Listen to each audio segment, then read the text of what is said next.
Good afternoon, colleagues, and welcome to this Focus on Wellbeing webinar on worry, stress, anxiety, and sleep techniques to help you feel better. It's just after 4 o'clock, and my name is Ray D'Souza, and I'm convening this session, which I hope you'll find very interesting and beyond that, very helpful. In terms of practical solutions to help you with any issues in relation to stress and anxiety and its effects on sleep. I'm very pleased to welcome, as part of this series, two familiar faces for us. The first one is Dimitri, Dr. Dimitri Gavriloff.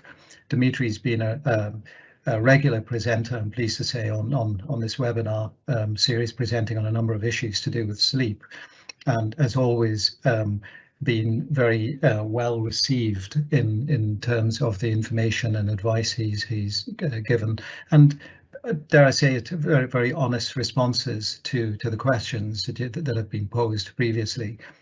I'm also pleased to welcome all the way from the US joining us for this session, Dr. Michelle Davis, who is joining us from San Francisco. Michelle is an expert on anxiety and has, as if you, Michelle, I'll allow Michelle and both Dimitri to introduce themselves. As usual, we will have two presentations from Michelle and Dimitri, and that will be followed by a question and answer session. If I could ask you to put any questions or comments in the chat box, and I will put them to Dimitri and Michelle at the end of the session.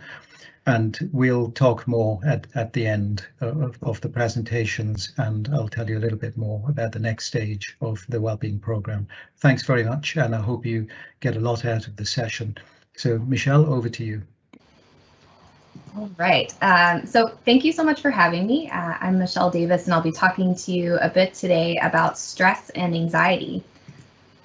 So first things first, when I say stress or anxiety, what am I really talking about? So through our work with people struggling with stress and anxiety, we found that everyone kind of has their own word for what they're experiencing, and you can see some examples here. But what they're actually feeling when they're stressed or anxious can be different for different people too. So some people will experience more physical or bodily symptoms of stress and anxiety. So they might notice that they feel very tense or restless. Other people experience more cognitive symptoms, so finding that they're worrying a lot or feeling like they can't turn their brain off at the end of the day. So even though the exact words and exact feelings that people have in connection with stress can really vary, the process by which people develop stress is the same. So there's a specific definition of stress at the bottom of this slide, but to really break it down simply, we experience stress when we perceive a threat or we have a thought that something bad might happen. And that perceived threat, that belief that something bad might happen, exceeds our perceived ability to cope. So stress happens when we detect that something bad might happen and that we feel we won't be prepared to handle it.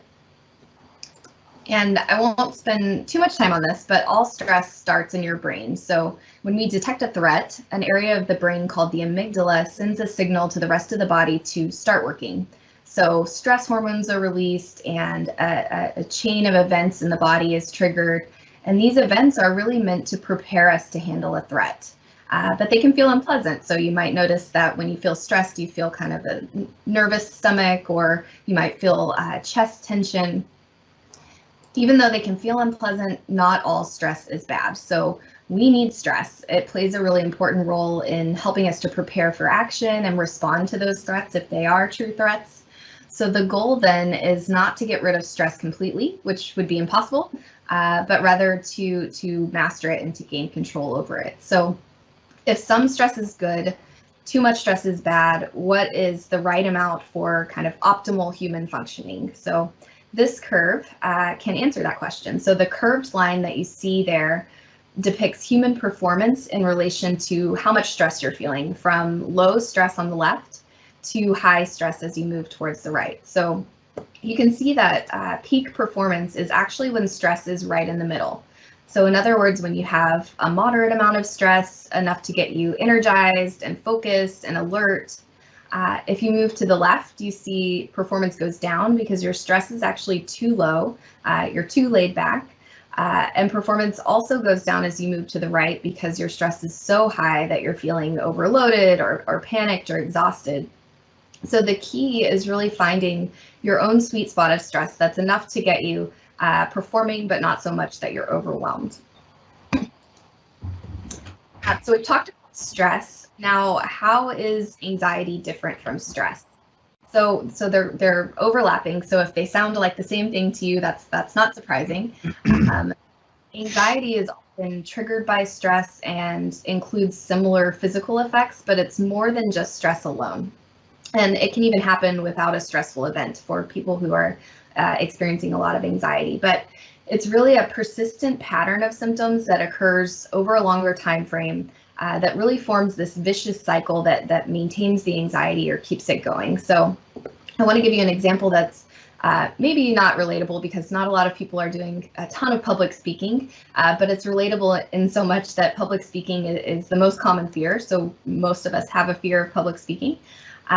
Imagine as a stressor, if someone has an upcoming talk to a large group of people. So this can be a stressor. It can create some initial stress, but that might be good stress. It might be enough to kind of get this person to prepare for the presentation and get them energized to get going. But this stressor would lead to anxiety if the presenter started having negative thoughts. So if they started thinking, I'm going to make a fool of myself, I won't know what I'm talking about. And that would then bring on physical symptoms of anxiety. So things like heart racing, sweating, and that might then lead to someone procrastinating on preparing for the presentation or trying to avoid it altogether. So they're just trying to avoid feeling bad.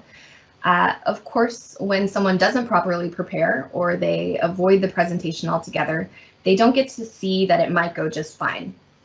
So they continue to go around in this vicious cycle of anxiety where the next time this same stressor or a similar stressor comes up, they're going to have the same thoughts, the same uncomfortable feelings, and probably the same behaviors that really keep this cycle going. So all anxiety is defined by this cycle of thoughts, feelings, and behaviors. And why this cycle continues is because of that behavior. So it's because of what we call an avoidance process, which keeps the anxiety going. So avoidance can be behavioral. It can be something you do, like avoiding a presentation or procrastinating, or sometimes it can look more like worrying or kind of ruminating over things in your head. Really anything that keeps someone from facing their fear and realizing that they can cope with it better than they think. So that's a little bit about anxiety, which most people experience from time to time, especially with recent events. So when does anxiety turn into a full-fledged anxiety disorder or a diagnosable mental health condition with a set of specific symptoms that is really interfering with someone's day-to-day life? So how someone develops an anxiety disorder is a complicated process with a lot of different inputs. And this diagram shows some of the factors that we know are relevant for the development of anxiety disorders. There are what we call predisposing risk factors pictured on the left. So those can include genetic risk factors, which would be having a family history of anxiety or depression, and environmental risk factors, which are things like adverse early life experiences like trauma or living in extreme poverty.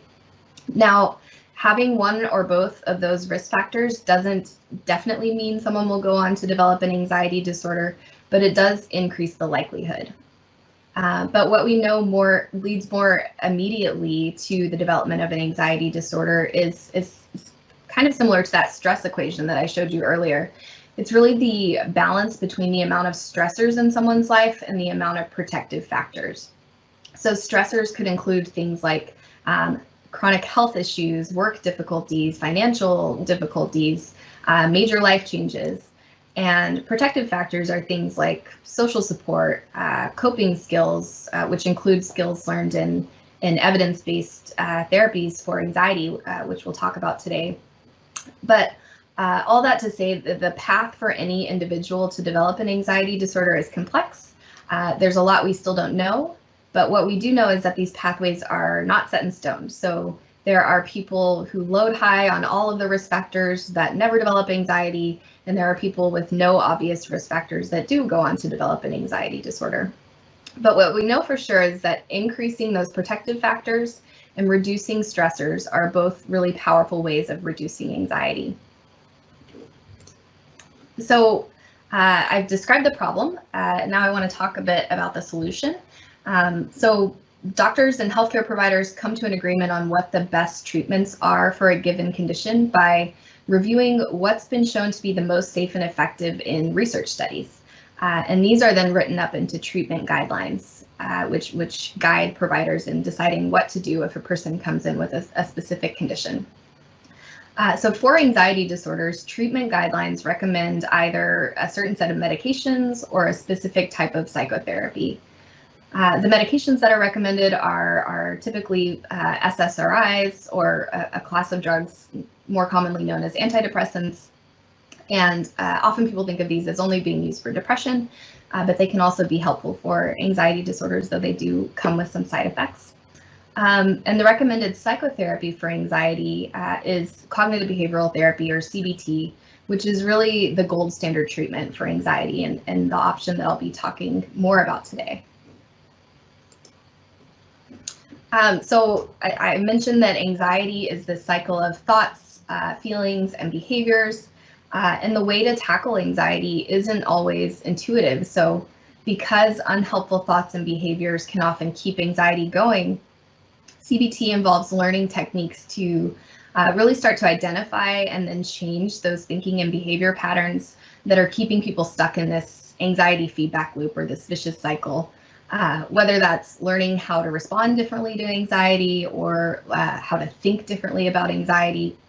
So a lot of it is tackling those behaviors, so that avoidance that is natural to want to avoid something that's unpleasant but can keep anxiety going, or targeting those unhelpful thoughts to see, are these thoughts really true? And if they are true, how can I cope with them? I do want to point out that CBT for anxiety isn't just a simple set of quick tips.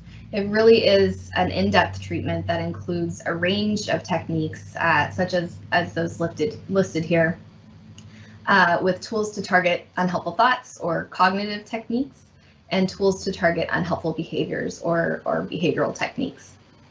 So traditionally, how CBT would work is an individual would meet with a trained provider in person for weekly sessions, typically over the course of about 12 to 16 sessions. And in each session, the therapist would introduce CBT techniques, and really the goal is to help the person learn to apply the most relevant techniques to their lives, and really practice them over and over to the point that they become automatic. So this is one reason why, unlike with meds often, you don't have to keep doing CBT forever. You are learning new skills and new ways to respond to anxiety that are long lasting. So the benefits of CBT tend to last beyond when the treatment is completed. Unfortunately, in-person CBT is not always widely available. When it is, it can be quite costly. Luckily, we know from research that CBT doesn't have to be done in person in order to be effective for many people. And in fact, we've developed a program for learning cognitive and behavioral techniques to manage worry and anxiety on your own, with a digital product called Daylight. And if this is something you're interested in, you have access to Daylight via the link here, which will also show at the end of the presentation. But this is really a digital way to learn these CBT techniques and apply them on your own.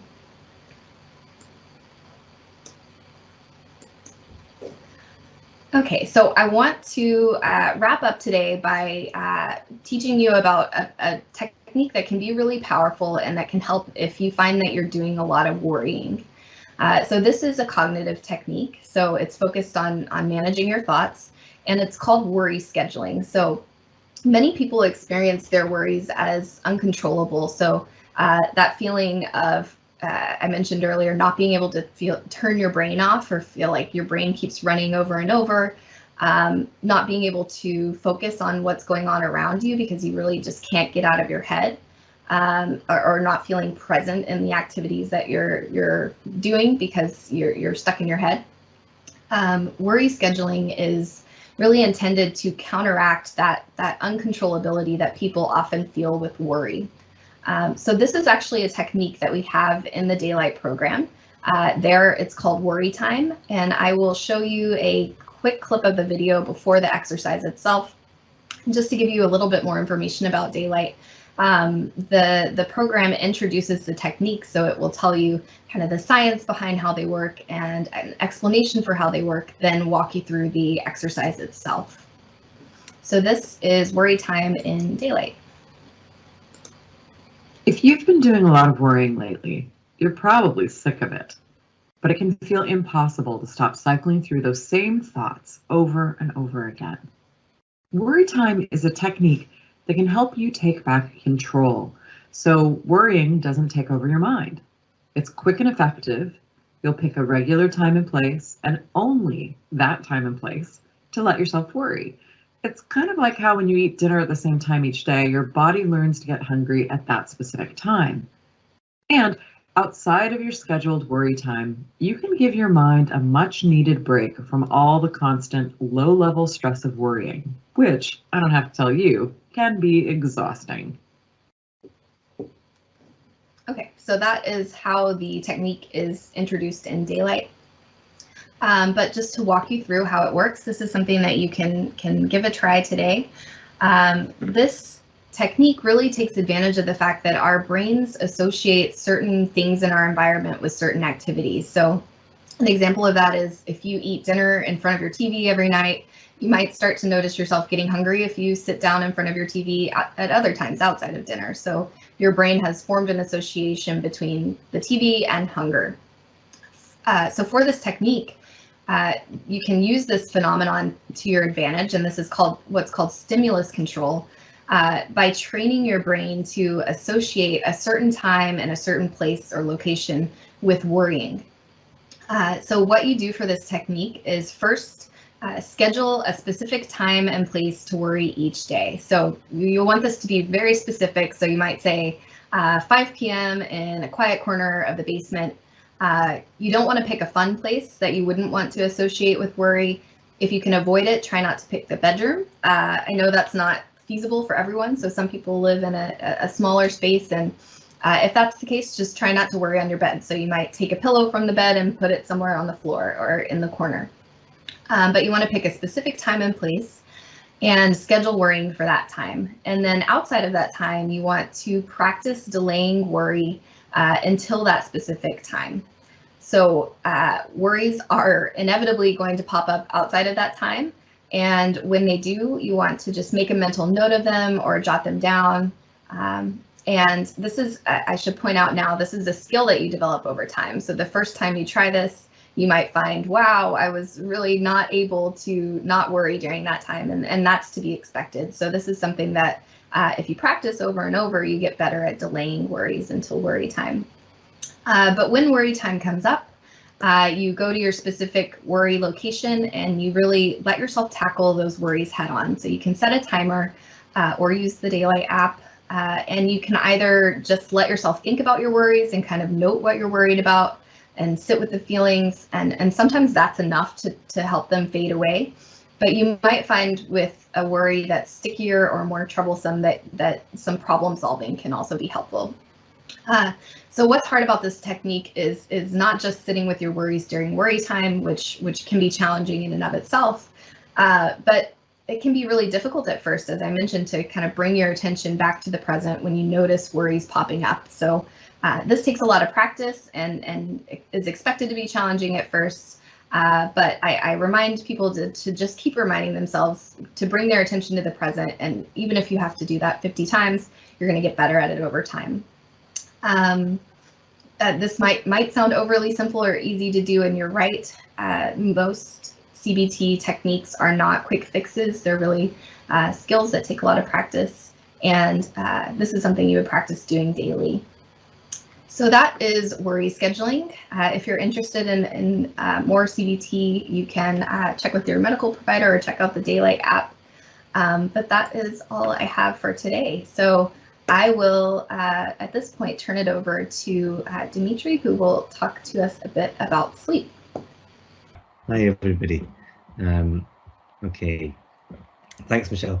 Hi, everyone. I'm Dimitri Gavriloff. I'm a clinical psychologist based in Oxford and a sleep medicine specialist. So I see patients in the NHS with sleep disorders, sleep problems, and also work for the University of Oxford, where I teach sleep medicine, and also work for Big Health as one of the clinical leads for Sleepio in the UK. So we're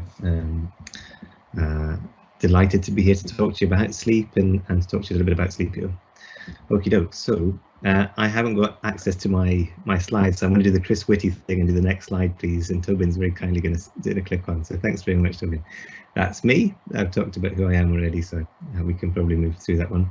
So let's think a bit about sleep in the natural world and kind of what we see if we look around. So what we know is that all of our mammalian cousins sleep. And so if you look at the spread, we've got things like giraffes and elephants much bigger than us, seemingly not bothered by the fact that they're big. They sleep for less time than we do. Monkeys up trees sleeping for more than perhaps we might. Humans with that sort of inevitable 8 hours that's mentioned. And then, of course, you've got other animals like dolphins and rabbits sleeping for more, tigers but more, brown bats sleeping for up to 20 hours maybe in a 24-hour period, so spending most of their lives asleep and being awake during the night. So they have a kind of a reverse in terms of where they function in terms of the time to us. Dolphins, very interestingly, sleeping with only half their brain at any one time, so they can do something called hemispheric sleep. They're able to manage how they sleep so that they're able to breathe, which is interesting. But you know, what we can see is that sleep is something that's found among our mammalian cousins. And even if we think about what, you know, I've got an apple tree outside that I'm looking at, that's photosynthesizing at the moment. Okay, so that it's doing something different during the day to what it does at night. I don't know whether you can remember back to your GCSE or O-level biology and remember that actually people, you know, the plants do things differently during the day to what they do during the night. So we have this starting point for sleep. Sleep is something that's been with us, not that plants sleep, but certainly in terms of animal life, it's been with us for a very, very long time. And it's been with us for such a long time that it's diversified hugely along with the way in which animals have changed and are varied in our environment. So it's something that's kind of it's really hardwired into us, not a luxury as it might kind of be perceived. Next slide, please. So if we think about the importance of sleep, there are various things that we associate with sleep or that happen whilst we're asleep. And perhaps one of the most interesting is this idea that actually while we sleep, the brain is undergoing a kind of what I like to think of as a janitorial process, a bit of a kind of an office cleanup crew that come into the into the office to clear away all those disgusting coffee cups that are culturing all kinds of green mold and you know, empty the waste paper bins and clean down the desks, so that when you go into the office the next day or when you go into work the next day, you're able to work optimally. And the same kind of thing happens perhaps with less coffee cups and waste paper bins in the brain, where you have cerebral spinal fluid coming up into the brain and bathing the brain, taking away metabolic waste and cleaning the brain overnight. So this is what we call the lymphatic system, and it's an important part of one of the things associated with what goes on at night.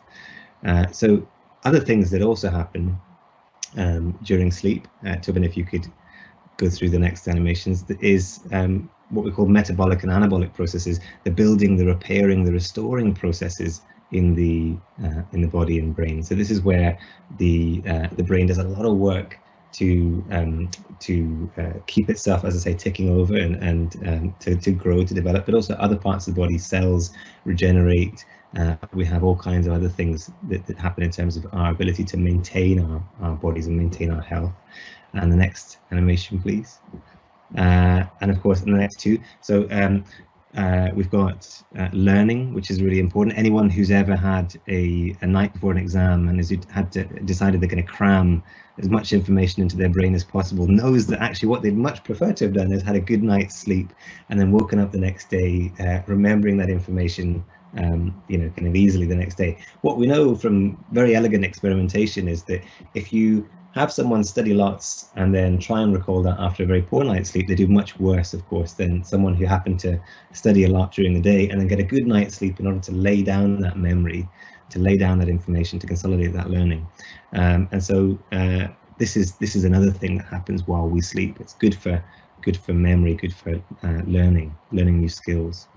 And a couple of others too. So we've got that's the memory bit there, and then the next one is emotion regulation. Probably one of the main reasons why you're here listening to Michelle and I speak today, and it's something that's acutely obvious to anyone who's ever had a poor night's sleep, i.e. absolutely everyone, because we've all had poor night's sleep. We might not all have insomnia, but we've all had difficulty sleeping at times, and so when we think about the way in which chronic sleep deprivation or chronic sleep disturbance affects us, one of the most tangible ways in which it affects us is emotionally. It makes you feel wretched and rubbish. It doesn't make you jump out of bed in the morning with a spring in your step like a Sound of Music type caricature. It sort of makes you feel groggy and a bit sort of down in the dumps, to put it mildly. And so sleep is important for all these reasons and more. And I guess that the reason why I'm kind of emphasizing this to begin with is because sometimes we think, actually, do you know what? Sleep is a bit of an optional extra. I can, I'll stay up a bit longer and watch a bit more of Bake Off, or I'll watch the football or whatever. Of course, good reason to do that recently. But the issue is that if we cut our sleep, if we don't get enough of it, what we're doing is we're saying we're not going to allow these things to happen to the fullest extent. And that's where problems might occur. So next slide, please. So if you think about what sleep looks like, we've got a graph here. This is called a hypnogram. Some of you may have seen one before. Yeah, so we've got the length of time along the bottom with how much sleep people are getting. And then on the left-hand side, you've got the depth of sleep. So you can see that as we start to go to sleep, we go down into deep sleep very, very quickly. In fact, that's the bit of sleep that the brain kind of prioritizes, if you like. And so we get this initial cycle of sleep, that down into the deep sleep, up into the light sleep again, that takes around 90 minutes, roughly, in an adult. And so you go down through these sequential stages of non-REM sleep, NREM, until we get to the top and we have this period of REM sleep, and then it kind of alternates throughout the rest of the night. But you can see that actually that deep sleep is what happens at the beginning of the night rather than through the rest of the night. But we also have these periods of REM sleep too, and REM sleep is rapid eye movement sleep, where we get our narrative dreaming taking place. So that's what sleep looks like from a kind of what you'd see if you were looking at it through a monitor. Next slide, please. So if we think about how sleep is regulated, so it might be best if you just scroll through all the animations here, because this is a tricky one. But if we look at the red line for the beginning, so the red line is what we would call our sleep drive. At the bottom, we have 6 o'clock in the morning. On the other side, we've got 6 o'clock in the morning the next day. And if you look at the red line, as you get through the day, as you go through the day, you build up more and more sleep pressure, something we call sleepiness in the colloquial jargon, but actually we might call this the homeostatic sleep drive in the scientific jargon. And what that really means is this pressure to sleep that builds across the day. Eventually we go to sleep, and as you can see, at about midnight this person goes to sleep, and the sleep pressure, it kind of dissipates, and you wake up the next morning.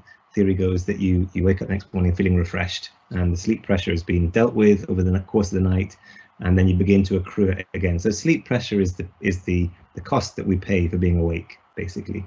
Now, if you look at the second process, the yellow bars, the yellow bars here represent the body clock, something we call the circadian rhythm, and you can see the body clock peaking in the middle of the day there. For the person. So that body clock really is the drive for alertness, the drive for, or the body clock process here is the drive for alertness, the drive for being awake. And you can see that the reason we don't fall asleep in the middle of the day, most of us, is because although we're getting more and more sleepy, we also have an increasing drive towards the middle of the day to feel awake, because the circadian process is keeping us alert. And then as we go through the rest of the evening and on into the night, that circadian process begins to dip and eventually to come right down. And we have a window, in this case at about midnight for this person, where their sleep pressure is very high and their circadian rhythm is quite low, their alertness is low, and so they're able to fall asleep easily. So the way in which sleep is regulated is through these two processes, sleep pressure and the body clock. Next slide, please. So how much sleep do we need? If I get asked any question ever, this is the one I get asked the most by people, how much sleep should we get? And you can see that a little baby newborn is sleeping for maybe between 14 and 17 hours potentially. That's kind of the recommended range. Up to where I am now, so I'm about 40, so I'm in that penultimate bar there, and you'd expect people, adults, to get between 7 and 9 hours on average. So what's interesting about this, and I've got Tobin, if you just press the next animation, you've got a shoe here. When you go to you think about what your shoe size is, it would be ridiculous to assume that you go online and you work out, I'm a 40-year-old guy, my shoe size should be a 9.5. That's a strange thing to do, to work out how much, how big your shoes should be. What you should instead do, as we all know, is to go to a shoe shop and measure your feet and try on a pair of shoes, see if it works. Doesn't work on that particular. Sometimes my shoes are different. Different brands might be bigger or smaller. The point here is that we're all individuals. We all have our own sleep needs, and so this idea of 8 hours is really just an average. And what we should know is that we'll have our own sleep need, our own, and it might be a little bit longer than 8 hours, might be a little bit less than 8 hours, depending on who you are, what stage of life you're in, and making an assessment of that yourself, getting a sense of that yourself, and then tailoring your sleep to that is probably the best way of going forward, rather than trying desperately to get 8 hours, because that might, you might not need quite as much as that, or you might need a bit more. So next slide, please. So thinking about the environment and sort of making sure that you give yourself the best potential sleep, or the way this is often termed is euphemistically, we call it sleep hygiene. The way I like to think about it is kind of giving yourself the best opportunity for sleep. So if we think about how we've evolved to sleep in an environment that's cooler, that's darker, and that's quieter. That's what happens at night. The sun goes down, it gets dark, it gets cold as a result, and everyone goes to sleep, and so it gets quiet, which is what we want to try and replicate in our sleep environment. So it might be the case that you want to make sure you've got good ventilation before you get into the room, especially as the weather gets warmer. We want to make sure the room's nice and cool. 18 degrees is generally what we recommend, but anything that's cooler than daytime temperatures is good. Give yourself plenty of darkness, because light has an interesting effect on sleep. Light is an alerting signal, so not only does it keep us alert and awake, but it also is something that can suppress the release of melatonin, which is a natural hormone secreted by the brain every night, that is in association with sleep. And so these are things that we want to kind of optimize. So blackout blinds are a really good idea if you've got thin curtains. Thinking carefully about your temperature is important. Maybe earplugs. I wear earplugs because I've got a dog that clip-clops along the pine floorboards at 3 in the morning for whatever reason she determines is necessary, and that can wake me up. So I like to use earplugs. Having a nice mattress and good bedding is important too.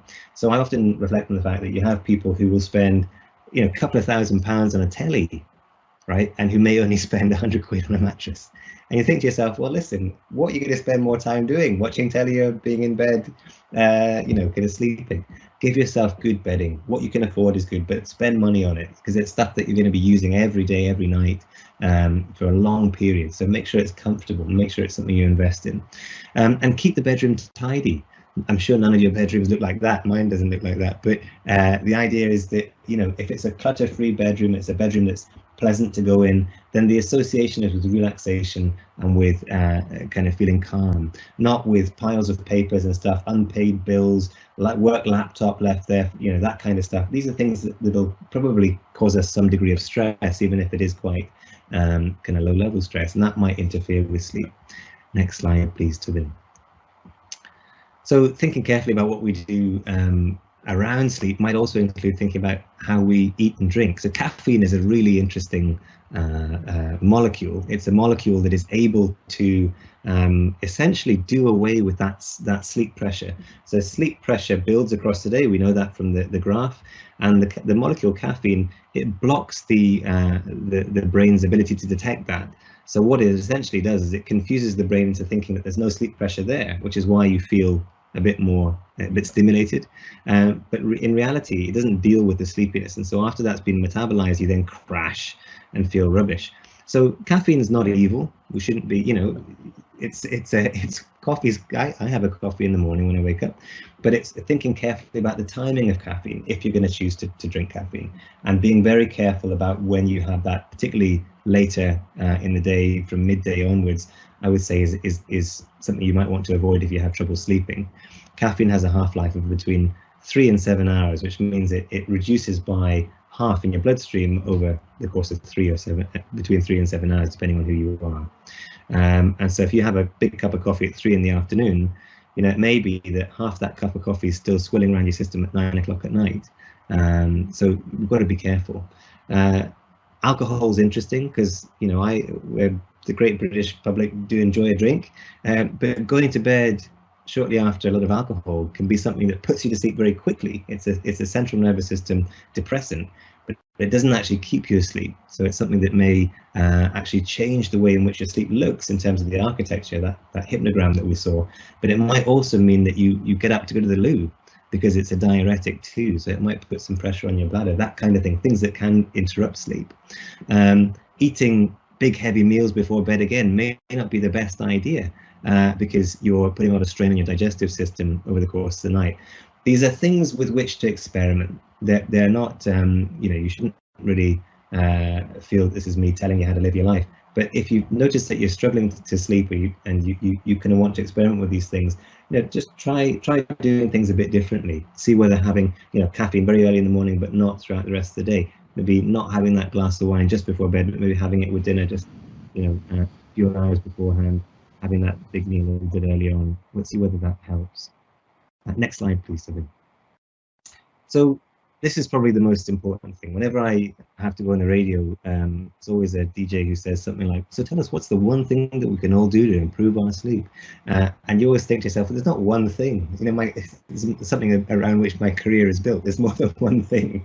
However, if there was one good piece of advice to give, the good piece of advice would be get up at the same time every day.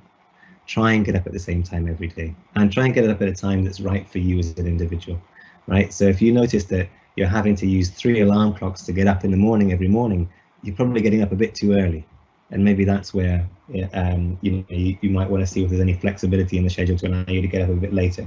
But by and large, if you're someone who has a relatively bog standard sleep kind of window, going to sleep roughly 10, 11, something like that, waking up 6, 7, something like that, see if you can do it. Even if you had a poor night, get up at the same time in the morning that you would do if you'd had a good night. And what you do by doing that is bright light has the effect really of setting the body clock for the day. And so if we get up at different times, we end up getting up a little bit later today, a little bit earlier, we end up confusing the body clock, and we lose that predictability that we actually really need for good sleep. So the body clock likes to have things run on time, as it were. So another thing you can do is when you get up in the morning, see if you can get some bright sunshine. Bright light in the morning is a good way. Don't go and stare at the sun, but get out there when it's out and enjoy having breakfast by a window or go for a walk. And what you do there is you allow the natural process by which the body clock is regulated to be entrained, so to be kind of maximized. Because light hitting the eye is the way in which the body clock is set for the day. Next slide, please, Tobin. So here's a good example of someone whose sleep is a bit all over the place. Red is when they're awake and blue is when they're asleep. And you can see that on some nights they're waking up for longer periods during the night, and some nights they're waking up later on in the day, but still staying in bed later in the morning. But what you can see here is an irregular sleep pattern. It's what we call night-to-night variability. So this is someone whose sleep doesn't look the same each night. Now, the best thing to do to start with for this person would be to try and get up at the same time every day. And if we bookmark or bookend that end bit, so that the blue line stops at 6 o'clock in the morning and they get up every morning at 6 o'clock, then the rest of it might have a better chance of falling into place rather than having it all over the place, as we can see here. So next slide, please. Another thing that's really important is to think carefully about what you do in bed. So most of us do lots of different things in bed. It might be that we look at our phones, we maybe even do a couple of emails on the laptop, read the paper. We probably don't play tennis in bed, but that's the metaphor, right? So here we are. If I say to Ray, Ray, grab a tennis racket, let's head down to the courts. Ray expects us to play tennis. I don't even have to say we're going to go and play tennis. He expects us to play tennis because we've got a context and we've got a stimulus. Now, if we arrive at the courts and instead of playing tennis, what we in fact do is talk about this webinar, or we talk about the football, or we make homemade pasta, or learn to play the cello, or whatever it is we end up doing, and we don't play tennis, over the course of a week, if we do this, if I eventually say to him again the next week, Ray, grab a tennis racket, let's head down to the courts, and someone asks him, Ray, what do you think you're going to go and do? Ray probably won't say play tennis. He'll probably say, I don't know, we're probably going to do something else because we never play tennis on the tennis courts anymore. And the idea here is that that very, very strong association between playing tennis and a tennis racket and a tennis court, it's all been disrupted. It's been disrupted by not playing tennis and by doing other things instead of tennis. So if we're in bed and we spend more time in bed not sleeping than sleeping, if we spend more time in bed on our phone, worrying, not sleeping, tossing and turning, reading books, whatever it happens to be, and not sleeping, sure enough, there's a bit of ambiguity about what might happen when we get into bed. So poor sleepers very often say, I get into bed and I just feel like, I feel uncomfortable, I feel restless. If you're not ready for sleep, get out of bed. If you get into bed and it doesn't happen quickly, get out of bed. Get off the tennis court, as it were. Yeah. So you re-establish this strong association between being in bed and being asleep. Not being in bed trying to sleep, not being in bed worrying about sleep, not being in bed worrying about work, just being in bed and being asleep. And if it's not happening, give yourself 5, 10 minutes, 15 minutes, then get out of bed, do something relaxing, go and read a book downstairs, or do a relaxation exercise, take a load off. But when you feel sleepy again, come back to bed. And of course, this rule is good for during the night too. So when we find ourselves awake in bed, unable to sleep, trying harder is not the answer. In fact, best thing to do is get out of bed and go and do something relaxing, do something enjoyable, something fun that you might like that's kind of low stimulation, and then come back to bed when you feel sleepy again, and thereby reassociate getting back into bed with being sleepy. So you're building the association between bed and sleep, not this association between bed and, well, maybe sleep, maybe not sleep, oh God, I can't sleep, and all that kind of thing, which is what a lot of people who struggle to sleep end up building. Not their fault, of course, they're trying their best to manage it, but that's how it happens. Right, next slide, please. So thinking about napping and exercise, well, if you can't sleep during the night, why not just nap during the day, if you can? Well, that's one option, but if you nap during the day, you use up that sleep pressure that you actually want at night. So when we think about napping, what we want to do is actually say, if you must nap for whatever reason, do a very, very brief nap, maybe half an hour, something like that. But by and large, we don't recommend napping during the day, because if you nap during the day, your sleep's not going to happen at night. And of course, we all know that because we've all had a lunch at Christmas where we've fallen asleep on the sofa and had a long sleep, and then tried to go to sleep later on and been unable to get to sleep. Exercise is important too. Thinking carefully about when you do your exercises is important. Doing too much exercise later in the evening can actually be stimulating, and maybe we want to keep that to the morning. Maybe early morning or mid morning, when your body is the body clock is promoting alertness and activity, so that when you're winding down in the evenings, actually you're able to kind of wind down and switch off. Going for a long run to tire yourself out is not a good way to cure a sleep problem, although that's kind of the standard thinking around it. Next slide, please, Tobin. So another thing that's probably helpful to do before you go to bed is try and wind down gently. If we think about acceleration and deceleration in a car, the way we do it is we gently decelerate, right? We don't come to a stop immediately, because that's painful and messy. So what we do instead is we come down gently, gently, gently, and we arrive at a stop. And sleep is a similar kind of affair. We, come in through the front door after a long day at work, hard day at work, right, not thinking about bed yet, I'm gonna go and just take a load off. Maybe it's that you go and you could do some meditation and relaxation, you could read a book, you can have some dinner, whatever it is, but you're winding down. And one of the interesting ways in which you could do that too is by thinking, if you're someone who gets into bed and has lots of stuff on their mind, you can open a journal or a diary and write down stuff. We call it putting the day to rest. Write down stuff that you think is going to come up in your mind, things you've got to remember for tomorrow. Right, I've got to call Tobin about that webinar, I've got to make sure I do that, I've got to call him on that number, that's his email address just in case, and you go through the list, and then when you've written down the list, you leave it on your desk, and you make a note on your phone, on your alarm, to come back to it 8 o'clock tomorrow morning. And you make sure you put that in, so you know you're going to come back, and then you make yourself clear in your mind, right, I'm not going to deal with any of this now. I'm going to deal with this at 8 o'clock tomorrow morning, and I've got the alarm set, so I know I'm going to come and deal with it. And then you can go away and you can shut off. So a couple of ideas there.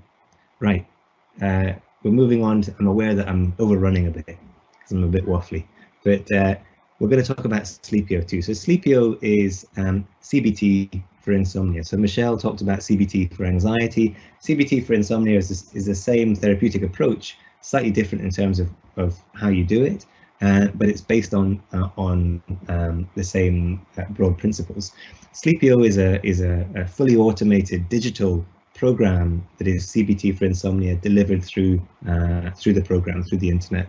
It's very well evidenced, so it's evidence-based. We've got lots of data to show that it's a very helpful thing for most people. It's safe, it's trusted, it's something that you can access straight away, and you can do so through the link that we'll see in the next slide. So we've got a QR code at the top there, and you've also got a link there on the first light blue box top left that you can access Sleepio through. And so Sleepio takes you through kind of some questions to begin with to get you set up, to personalize the experience, and then as you get into the program itself, it'll kind of become self-explanatory, but it'll take you through 6 weeks of 20-minute sessions, one each week, that talk through your sleep problem and help you optimize your sleep. So next slide, please, and we'll wrap up.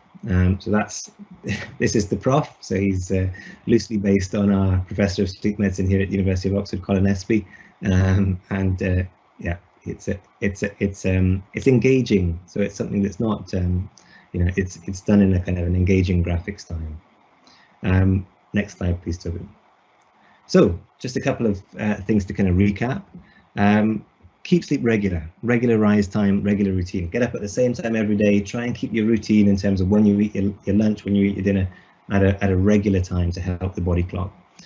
Keep the bed and bedroom dedicated to sleep. Keep all that stuff that's going to confuse or irritate you. Things like these little things, mobile phones, if they're going to bing, bing, bing throughout the night, get them out, put them downstairs, put them away.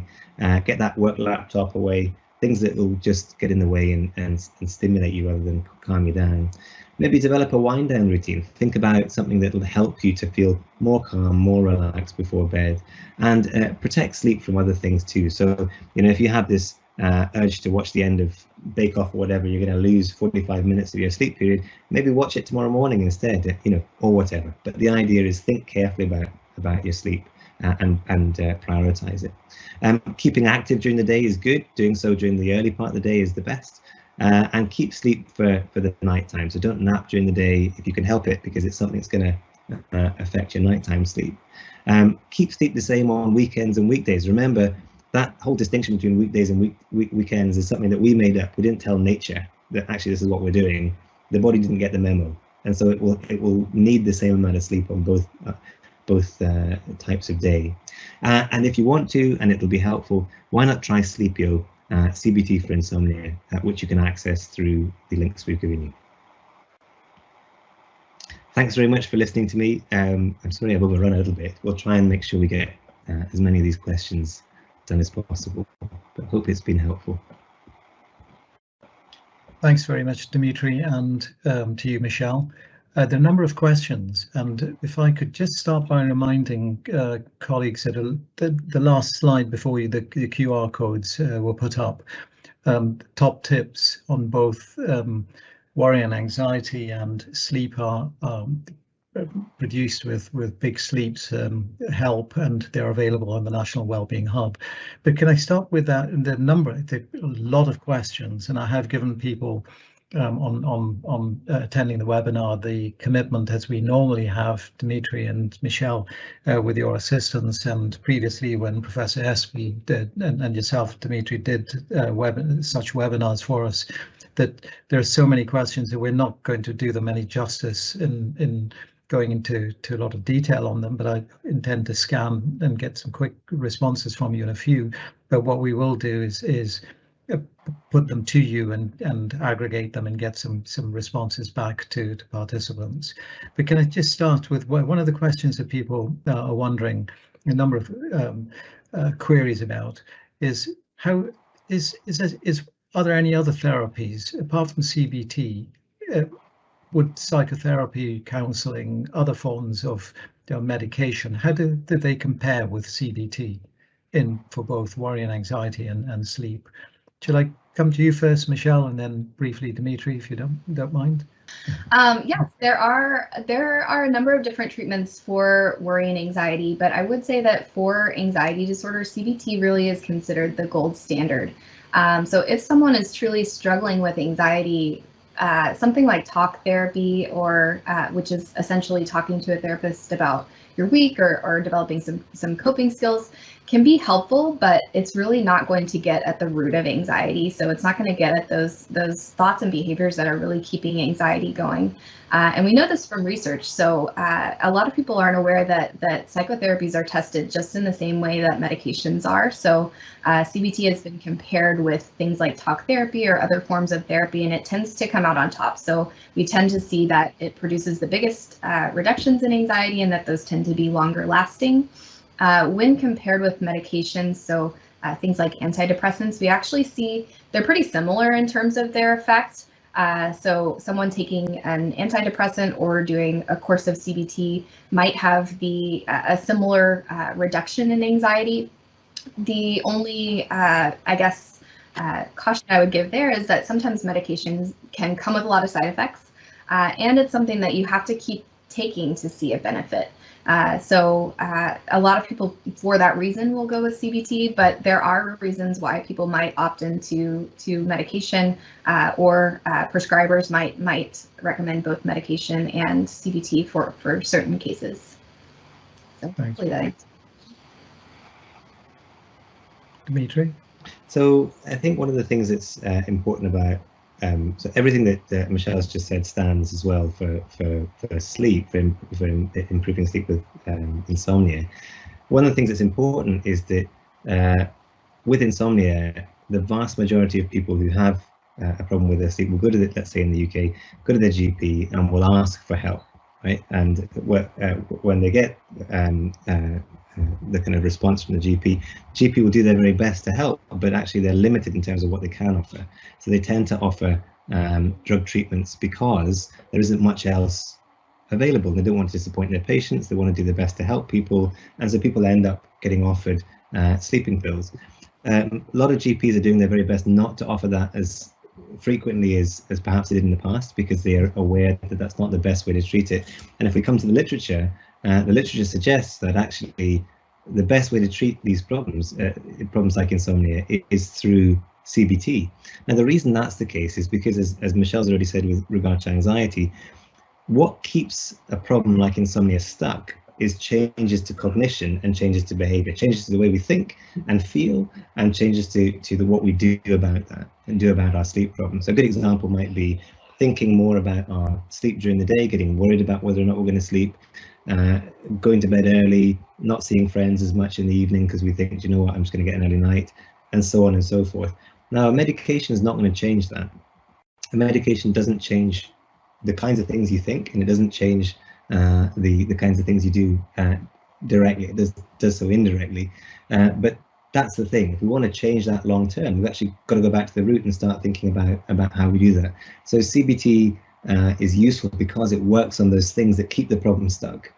And so, yeah, sleeping pills are certainly used quite a lot, and we're keen to kind of reduce people's reliance on them, but for a long-term problem, they're not advised. They're not recommended. So the recommended treatment, or the first-line treatment, as we say, is CBT for insomnia. Let me roll a couple of questions to both of you into one. And there's a few people who are slightly concerned about, is depression and anxiety and sleep problems, are they genetic? I can't do anything about them. I just need to ride the storm. And on another level, is it that at a certain period of my life, as I get older, should I just normally expect to be more anxious, experience more stress, and have more sleep problems? And another aspect to that is some questions about when during the menopause, should I just expect to be run down by poor sleep, more stress, feeling more stress, for more personal pressure? So to both of you, if you don't mind asking, you get the gist. So I've rolled several questions into one there, but it is that sort of, can I do anything about this, or do I just need to ride the storm? Dimitri, Michelle, why don't you go first? Sorry. Michelle, you go ahead. Either way, you're happy to. Yeah, so thinking back to if you remember the slide that I presented, which showed, some predisposing factors, so things like genetics or life experiences that are very traumatic or very stressful, they can all lead to the development of problems like anxiety, depression, insomnia, but you're not predetermined to. So just because you have a family history of depression or anxiety doesn't necessarily mean you're predestined to go on to develop these conditions. It does mean that you might have a slightly higher propensity or likelihood to develop those, but it doesn't necessarily mean that you will. I think it's important to remember that there are things you can do to prevent the onset of these problems or to react to them as they start to come up. So really that balance between stressors in your life and protective factors in your life. There are going to be stressors throughout life that can increase anxiety, depression, insomnia.